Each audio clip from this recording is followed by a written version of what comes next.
think a huge problem in orthopedic medicine is clinicians using tests that they think tell them one thing when there's evidence to point out that these tests are not telling them what they think they're telling them. I've given many examples. One that I've given before is shoulder abduction resisted. If that's painful and or weak, that's not automatically a rotator cuff lesion.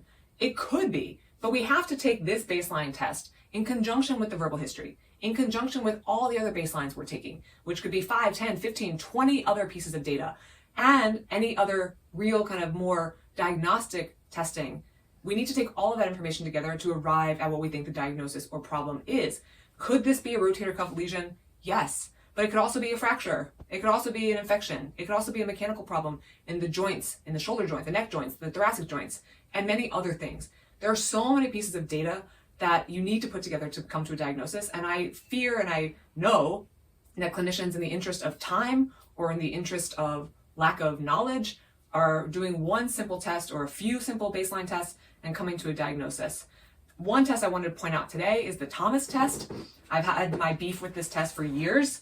I remember learning the Thomas test in school as an indication of tight hip flexor muscles. So the psoas and the rectus femoris, which is the principal quad muscle, those are your two hip flexors. And this newer book, newer since I graduated, goes through the evidence behind all these orthopedic special tests, or most of them, that we learned. And in the section on the hip, the chapter on the hip, in the section for tests for capsular or muscular dysfunction, they list the Thomas test, and they say, in quotes, "This popular test is untested for diagnostic value. There are multiple suggested iterations of the test, none of which has been substantiated. No correlation was found between this test and labral tear." And my point with the Thomas test is that most people learn, and the internet will tell you, a positive Thomas test is positive for tight hip flexors. And there is not evidence to support that. Now, if you're unfamiliar with what the Thomas test is, it's when the patient lies on her back, one hip is flexed, and then you see how much angle of hip extension or hip flexion or knee extension or flexion there is. And so if this is really high, that's because this muscle allegedly is really tight. Or if the knee can't bend, that could be also muscular tightness. Now, I think it goes without saying, but I guess it needs to be said, that test could be positive for any number of reasons. Just like this example with resisted shoulder abduction. This test could be positive because there's a structural lesion in the hip joint. It could be positive because there's a non-musculoskeletal problem, like an infection in the hip joint. Of course, the infection example is less likely in a musculoskeletal setting, but I point it out because it's an obvious source of problems that sometimes is overlooked. It could also be a mechanical problem in the hip joint or a mechanical problem in the low back.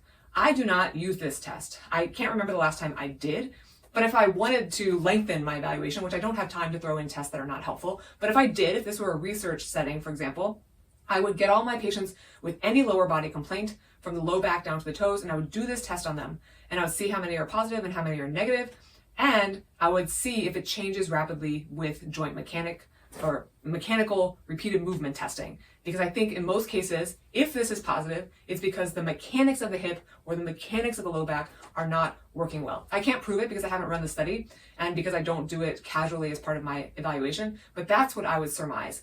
I don't think there's a lot of tight muscles out there that are just randomly tight. And I've said this again and again, but people just believe their hip flexors get tight, and they'll give the evidence to point out why is because I sit, because they're in a shortened position all day.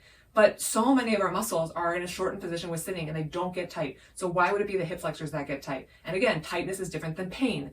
If this were positive for hip flexor tightness, it would have to feel tight in the location of the muscle, right? It couldn't just be pain. It couldn't be tightness in the back of the hip. That's not where the hip flexor is. You have to correlate it, again, to all the other data points that you're gathering in evaluation.